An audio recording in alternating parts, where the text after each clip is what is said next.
I recently had the privilege of meeting a guy. His name is Nana, and he's now a friend of mine.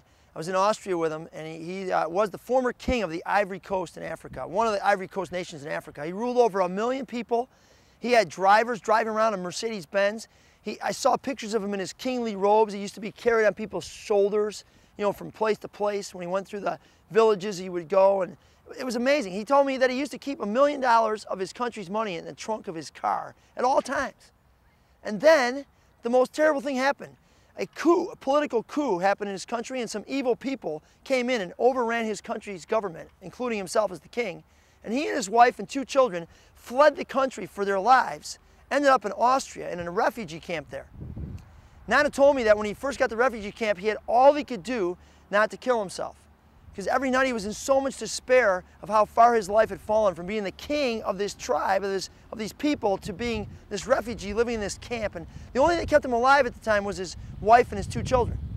One night he decided to wander down to the oasis where the missionaries were and to get some clothes for his family.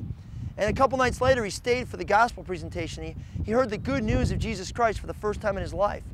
And he knew the message was for him, and he took in that Jesus right then and there and became a follower of Jesus. I asked Nana, I said, Nana, you know, would you ever go back? Would you ever go back to being the king? He said, no way. He said, I serve now the King of Kings and the Lord of Lords. Nana now is a missionary to the very refugees that he is himself one of.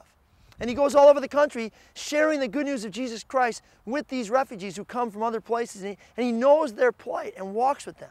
He's so grateful, he says, for what Jesus did in his life that he would never go back to being the king. How grateful are you? How grateful am I? How grateful are we for the things that Jesus did in our life? Are we willing to give ourselves wholeheartedly to his cause out of thanksgiving to Jesus for all that he's given us?